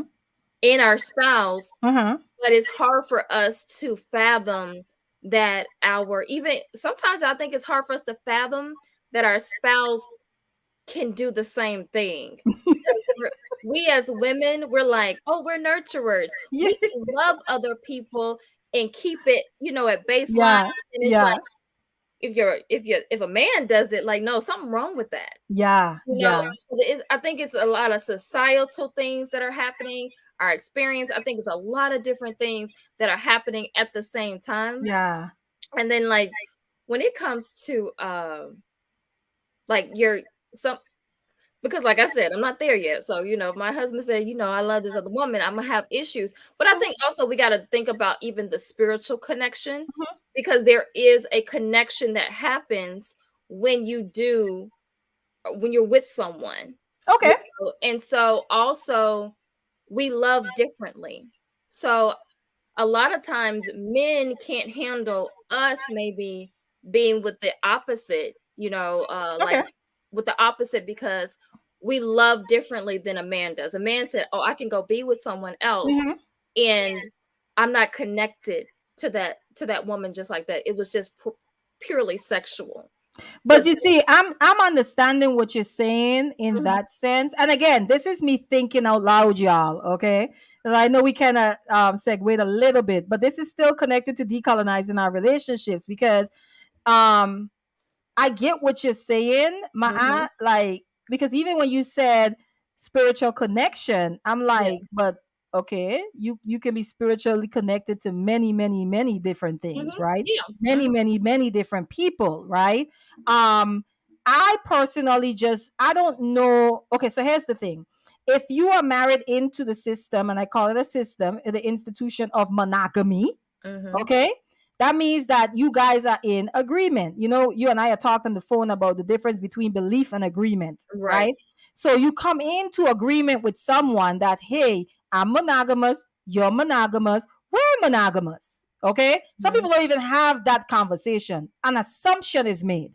Yeah, An that's assumption is made. true. We enter into relationship assuming that Mm-hmm. this person wants to do monogamy with us. Okay, let's just start there. But let's say both people are in agreement that it's going to be a monogamous relationship.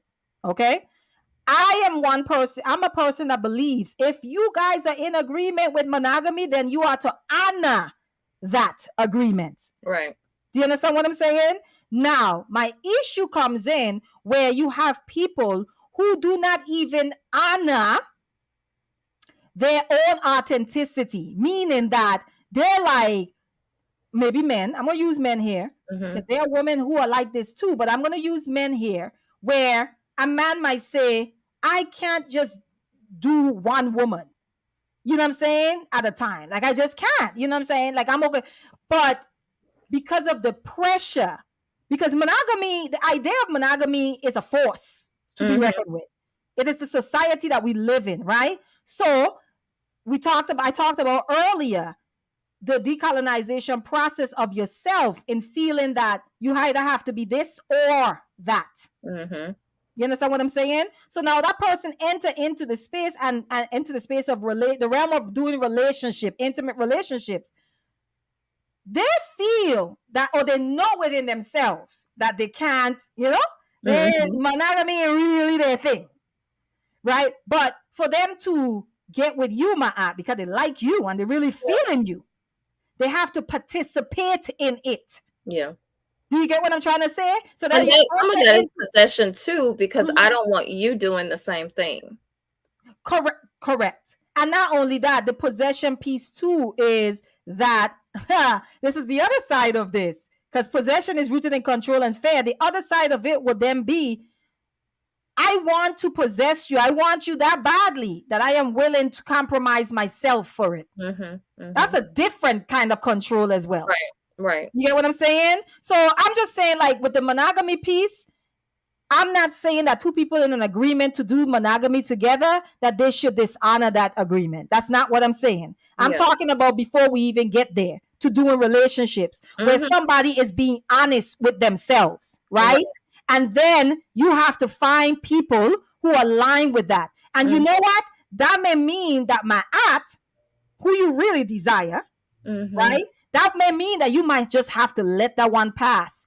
Right. Because trust me, just like there is a ma'at in the realm of monogamy, there is a ma'at in the realm of polygamy for you as well, Right. Right. right? It's Mm-hmm. not this ma'at, but the Yeah. archetype exists in that realm as well. The Yeah. issue is that a lot of us, we live in a right now Mm-hmm. society. Mm-hmm. We want what we want now, the microwave society. And we often think that if we miss an opportunity, that it's never going to come again.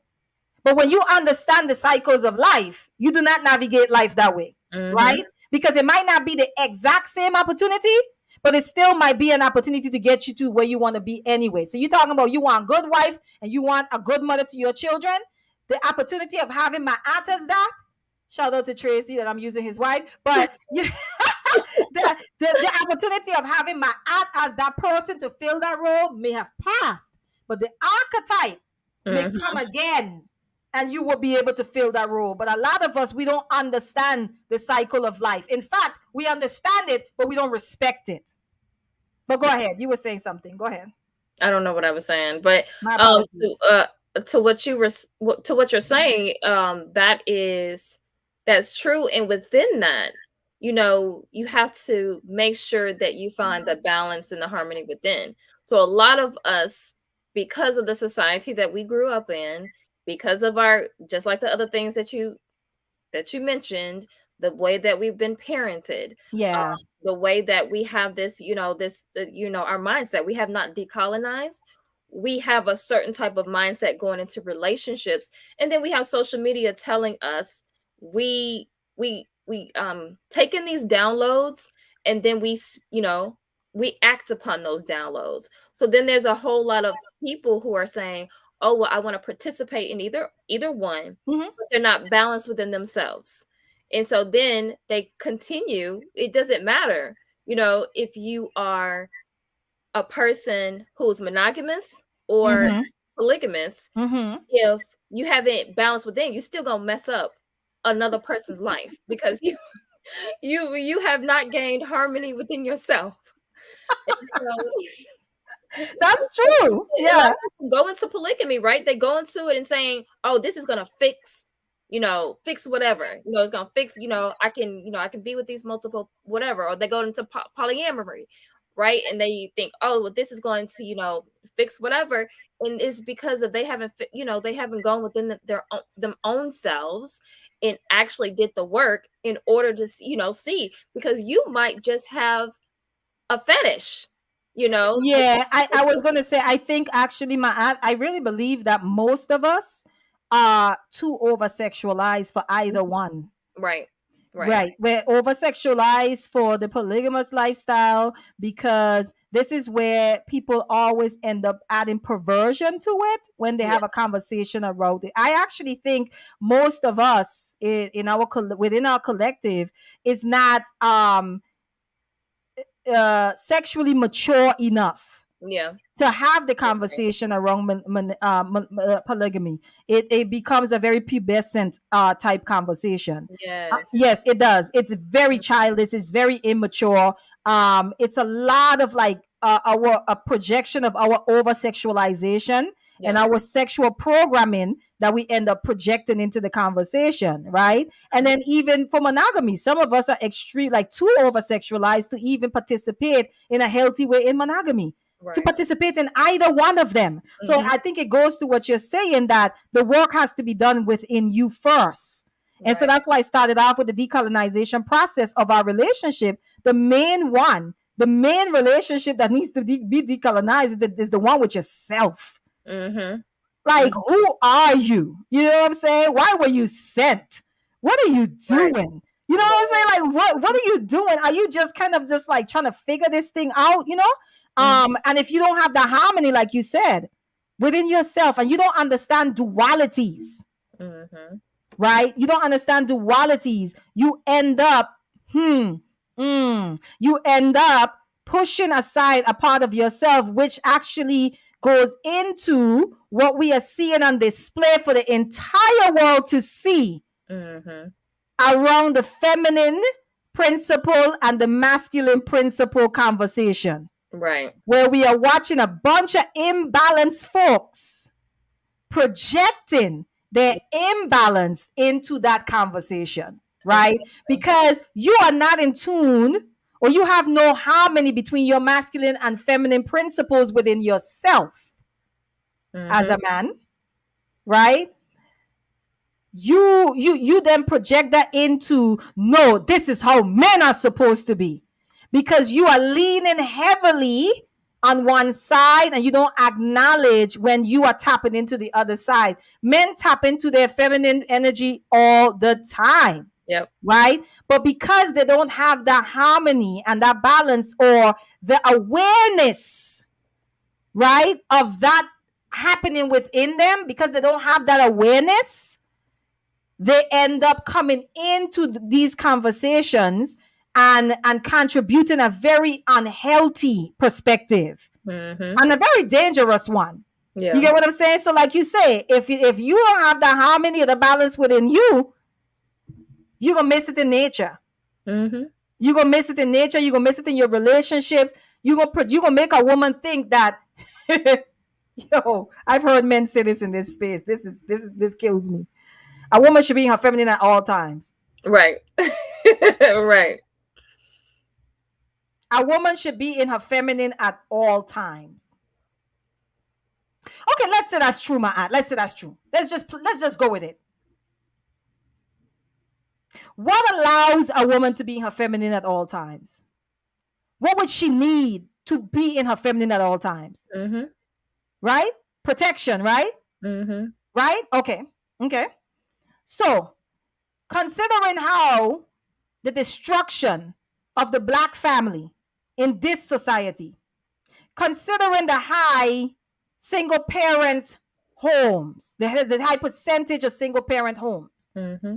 how can a woman, black woman specifically, comfortably 24/7 rest? That's another word that bothers me. Rest in Mm-hmm. her femininity 24/7. How is that even possible? You guys are having very intellectually dishonest conversations around this, but that imbalance is coming from within them. You Yeah. see what I'm saying? Because there's a lot of our men who are, I say, hyper masculine, right? Meaning that, and when I say hyper masculine, it's not to say that they don't dabble in their feminine, it's the fact that they won't acknowledge Right. that they do. That's what I define as hyper masculine. You wanted to say something? No, I was gonna say because it's such a disconnect from the spiritual. So we tackle everything. We put it in it's because the society that we're in, we put it everything in its own different box. So we have spiritual over here, we have our spirituality over here, we have our physical over here, we have our mental space over here, we have our emotional over here. Compartmentalizing. Yep. Right. And so when everything is supposed to be looked at holistic, we talk about holistic health, but we're talking about all of this is holistic. We're supposed to be actually even thinking about our cycles within ourselves. Like just as women, we go through cycles, men go through cycles, just even in a month, you go through a cycle. Yeah. Men go through that cycle in a month as well. Mhm. It's just we have physical evidence of it, but men also. And then the cycles just within your life, who I was 10 years ago, that's different than who I am today. Who I was as a mother, as a wife, all of those things change. You should not be the same person that you were. Yeah. And even when you were talking about all the elements and all of those residing within you, understanding that those are those manifestations of the just the masculine and the feminine principle, because sometimes you need that fire, right? But then Yep. sometimes you need to be water, sometimes you need to be air, sometimes you need to be earth.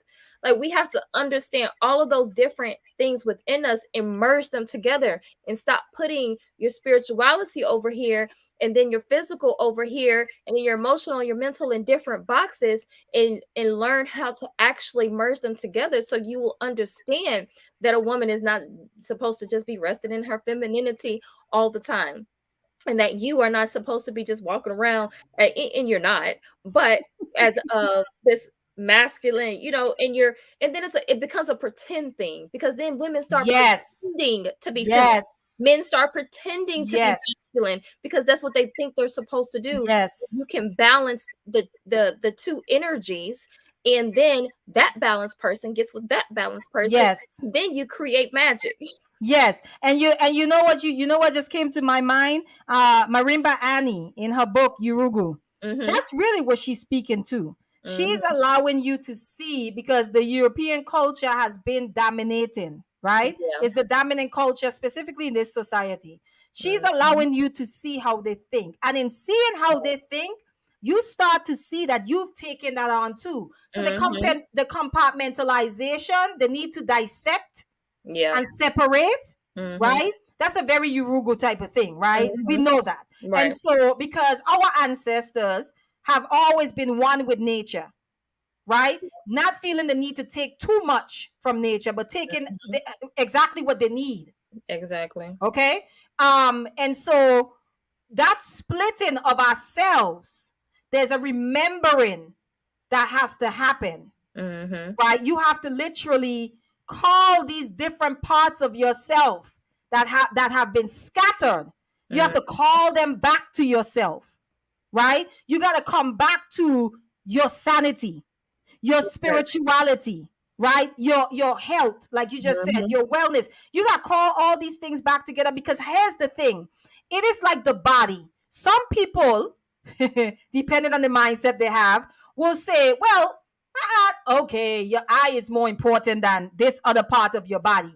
Because what they don't see is all the nerve endings and how they connect to each other. So they don't. So what happens is that if you are looking at it from this shallow perspective, right, from only the aesthetic, like only from the surface, you look and think because the eye is up here in the body and the toe is down there in the body, that the distance between them means that they are not connected. And the reason is because you have not looked inside the body to see how it's all connected to each other, and how one part of the body being damaged can affect other parts that you don't even think has a relationship. That is the African way of thinking. Right. That everything is connected. That it is all connected. That there is a oneness. There is no separation. Right? There's a connection between you and the animals and the trees. Right? Between you and your fellow man. There is no separation. Do you understand what I'm saying? So the analogy I like to use is the body. That separation, like you said, my spirituality is over here. The separation of in this realm, church and state, right? My spirituality is over there. You know, when you go to them Muslim countries, some people will say, like, that's not their religion, that's their lifestyle. Right. Right? Because there's no separation. We eat the way we eat in this culture because our holy scriptures dictates it. Yep. So it's no longer scripture, it is now culture. That's keeping it, that's holistic, right? That's holistic. Do you get what I'm saying? That's holistic. So when we talk about that, when you just said separating spirituality from, oh, I'm a teacher. You know what I'm saying? This is what I do for work. And, you know, I'm a pastor when I'm at church, or I'm a spiritualist, or I'm a medicine doctor, or whatever that is, a naturopath, whatever we calling ourselves these days, whatever that is. But separating, because you think that what you do in the classroom is not connected to what you do in the bush. That's Urugu. Right. That's separation. And it's for us as Black people to recognize that splitting within our thinking, within our behavior. This is why we have so much hypocrisy. Because people literally feel like I can do this here and then do something else here. Right? And this is why we have so much distrust. Because I can tell you right now, if we were to subscribe and submit to the oneness of all, we will show up with some integrity. We will show up with some integrity. But this separation allows for hypocrisy, allows for double-mindedness, allows for double lifestyles, right? It's almost like a split in the personality. That is Urugu. That is what Marimba Ambi talks about in her book. Yeah. So it's pulling it back together and saying my spirituality is not separate from me. When I wake up in the morning and I breathe, that is spirituality. When I speak, that is spirituality. This conversation is spirituality. When I interact with my family, with my children, with my spouse, that is spirituality. Right. When I eat, the times that I eat, when I go to exercise, that is spirituality being practiced. Exactly. But go ahead, my aunt. Oh, you preaching. I'm sorry. Go ahead. You were saying something. I'm sorry. And that goes back to how we interact in our relationships, because now we don't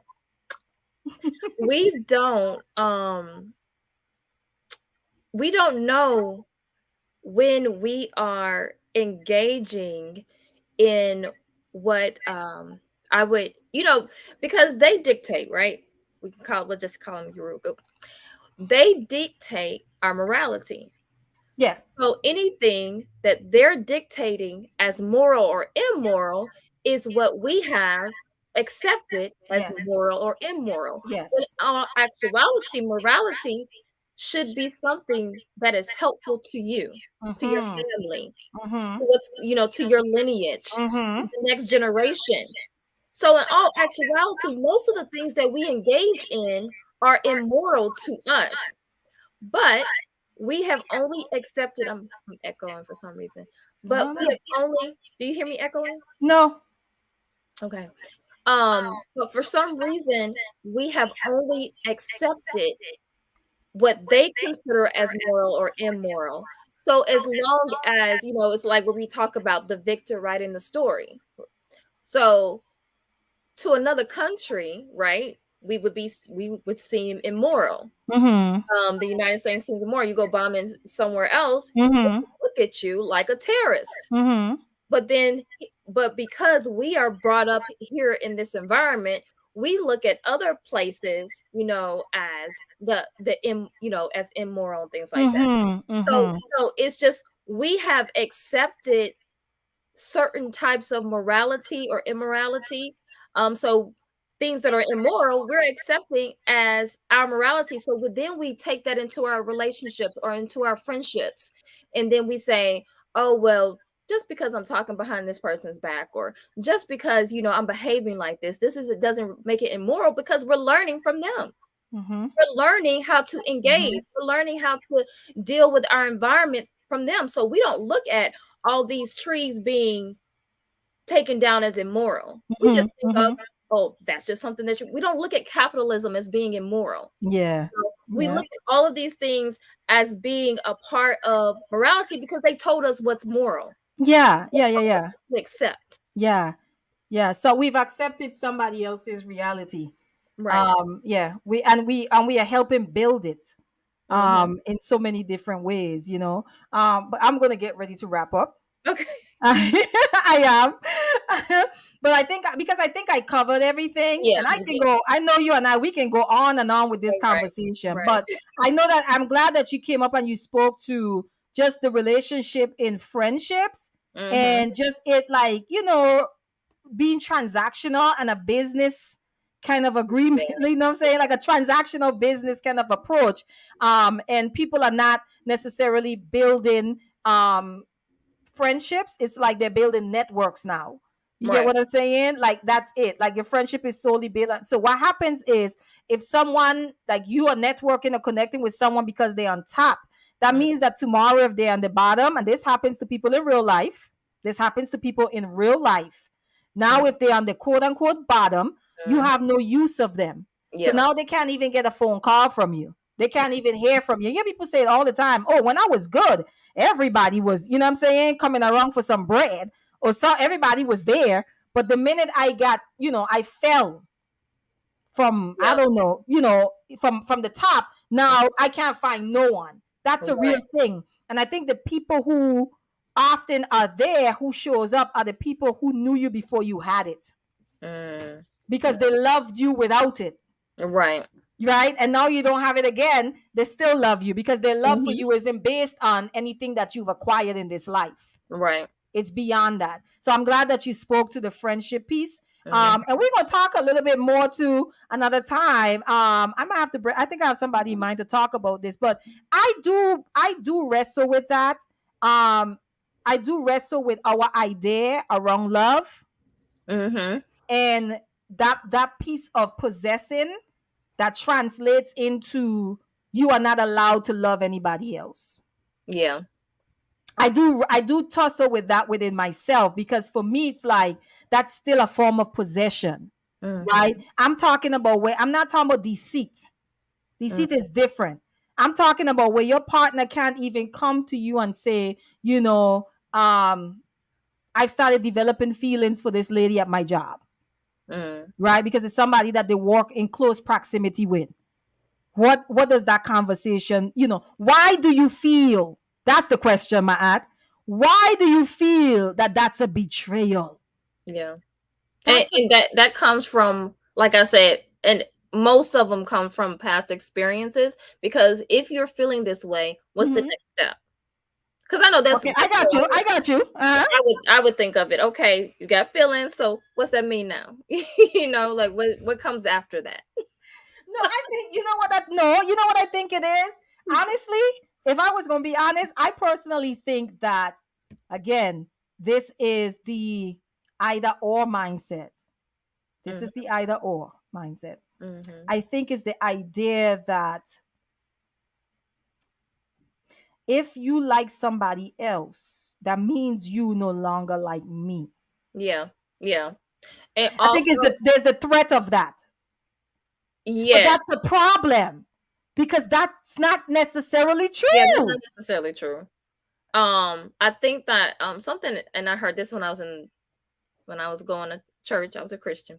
Mm-hmm. And one thing that was said was, a lot of times when something is going on in your relationship, so maybe like catching feelings for somebody else, things Mm-hmm. like that, that usually is pointing back to that relationship. It's not Okay. necessarily pointing to it's pointing back to that relationship.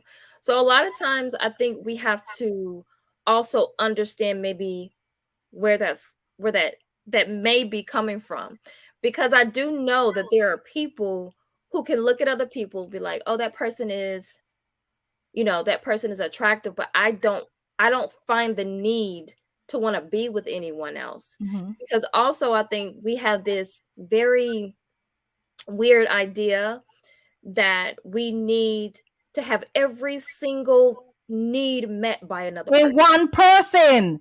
That is crazy.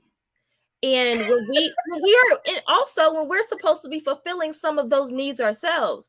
So we Thank want you. the other person to fulfill our needs. So then we got to go and get 5 different people to fulfill these needs, when a lot of it is because we're lacking something within ourselves. Maybe, it could be we just don't love ourselves enough, but we want somebody. Have you ever heard, I hate this statement, but I heard this so many times, and it's, you got to find someone who loves you more than you love them. Oh Lord. Yes, I've heard that. And we could have a whole So here's the conversation. thing. Here's the thing. So what I'm gonna do, guys, because this conversation here is sweet. This is a sweet conversation. On Monday, this is my topic. Right? Can we love more than one person? Right? I'm not. I may not. I may not call it that. I'm gonna come up with something a little bit more edgy. Right? But I am inviting you back on Monday. I'm Okay. gonna see if I can get somebody else to come on. Guys, if y'all want to come, just email me. If you want to come up with us and have this conversation, I would really love to have a I'm thinking of somebody, but yeah. I am going to reach out to someone and see if they want to come and have the conversation with us, because I think that there is something there. For me, this is just me personally, my opinion. I think that there is something there to be unlocked within us, that we need to let go of. And I think that the reason why we dance around it is because we are not ready to let go of that part of, the need to possess. We're not ready to relinquish that. Yeah. Right. And so but it's a conversation that it always baffles me. Now, I might not feel like that. And I think most of us who are in monogamous relationships and marriages, right, we kind of take on, like, tunnel vision. Yeah. So a lot of us don't really deal with that type of stuff. So I'm glad that you brought up that part where it's like, once all of a sudden now you are seeing in your peripheral suddenly, that means that maybe it's a inclination, it's a warning sign that something is going off in your relation. You get what I'm trying to say, in your relationship, right? So I think there's a conversation to be had around that, because like you said, the minute you find out this person is liking or developing feelings, your next thing is like, so then the next move means that, see, this is the other part too. The other part too, my aunt. We're gonna have to talk about this Monday. Is that, why do you think the next steps have to be? Why do we always think, if I like you, I must now have you? Well, like, why is that? Like, when I used to go on my morning walks, I had to stop picking flowers because I felt convicted. So I would walk and it would be some real pretty flower that go, and I would take one and I would be walking and spinning it in between my fingers. And one day I was like, something in me was like, stop picking those flowers. You're killing them for your own pleasure. Right. What are you doing? Because this thing is the same thing. so because this thing is beautiful, You feel the need to own it, to possess it, to pick it, right? And ever like that right there even is connected to what we're talking about, to where it's like, because I think you're beautiful, I must now possess you. Right. Because I think you're handsome, I must now have you. Why is that? So anyway, don't answer that. Okay. But yes, I think I have someone in mind. I'll see if he's available. And this is a grown person.